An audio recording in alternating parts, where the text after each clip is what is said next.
ছোটবেলা থেকে তার হাঁটা, দৌড়ানো, কথা বলার ধরন সব ছিল তথাকথিত ছেলেদের থেকে আলাদা। ছেলে নয়, এ কারণেই আমাকে কেউ খেলায় নেয়নি, বললেন করণ জোহর। ধারাক 2 এর মুক্তির আগে জয় শেঠির কাছে শৈশবের যন্ত্রণা উন্মোচন করলেন তিনি। মেয়েলি হাঁটা, কথা বলা সব ছিল প্রশ্নের কেন্দ্রবিন্দু। একাকিত্বের সেই বেদনা আজ সমাজের লিঙ্গভিত্তিক চিন্তার মুখে ছুড়ে দিল এক অদৃষ্ট চপেটাঘাত।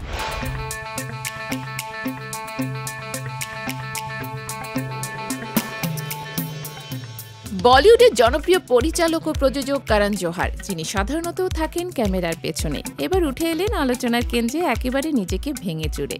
ধারাক 2 এর মুক্তির আগে জয় শেঠির সঙ্গে একান্ত সাক্ষাৎকারে করণ এমন কিছু কথা বলেন যা নাড়িয়ে দেয় সমাজে তথাকথিত লিঙ্গ পরিচয়ের গড়ার কাঠামো। করণ বলেন, আমি শুধু খেলতে চেয়েছিলাম, কিন্তু কেউ নেয়নি আমাকে, কারণ আমি ছেলে নই, এটাই তাদের যুক্তি। একটাই ইচ্ছা ছিল, ফুটবল বা ক্রিকেট দলের অংশ হওয়া, কিন্তু সমাজ তাকে গ্রহণ করেননি, শুধুমাত্র সে মেয়েলি ছিল বলে। ছোটবেলা থেকে তার হাঁটা, দৌড়ানো, কথা বলার ধরন সব ছিল তথাকথিত ছেলেদের থেকে আলাদা। এই ভিন্নতায় তাকে করেছে সমাজ থেকে বিচ্ছিন্ন।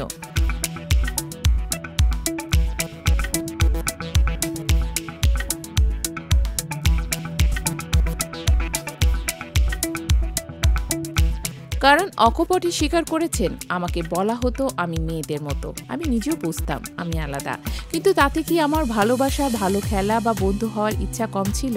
এই সাক্ষাৎকারে করণ তার শৈশবের কথা বলার সময় কেঁদে ফেলেন। বলেন, আমরা একটা অ্যাপার্টমেন্টে থাকতাম, প্রতিদিন বিকেলে সবাই খেলতে নামতাম, কিন্তু কেউ আমাকে দলে নিত না, আমি ছিলাম একা, শুধুমাত্র আমি খেলাধুলায় দুর্বল ছিলাম, কিংবা ছেলেদের মতো ছিলাম না বলে। এই কথাগুলো শুনে অনেকেই হয়তো ভাববেন, একজন করণ জোহর, যা চলিতে রয়েছে কুছ কুছ হোতা হ্যায়, কভি খুশি কভি গমের মতো সিনেমা, তার জীবনে এমন কষ্ট। কিন্তু হ্যাঁ, এই গল্প বলিউডের নয়, বরং বাস্তব সমাজের।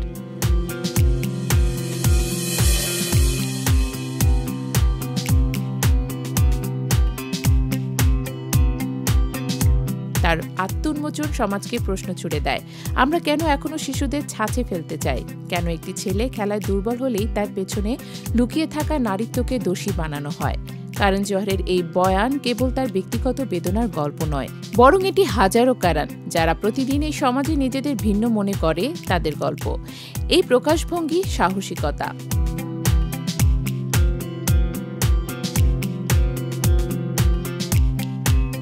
এ যেন এক নিঃশব্দ যুদ্ধ, যেখানে একজন সফল মানুষ ফিরে যান নিজের দুর্বলতম সময়ে, শুধুমাত্র সমাজকে আরেকটু মানবিক করে তোলার আশায়। ধারাক 2 এখন মুক্তির অপেক্ষায়, কিন্তু তার চেয়েও বড় কথা হলো করণ জোহরের এই সাহসী উন্মোচন, যা হয়তো আরও অনেককে নিজেদের সত্যটা বলার সাহস যোগাবে।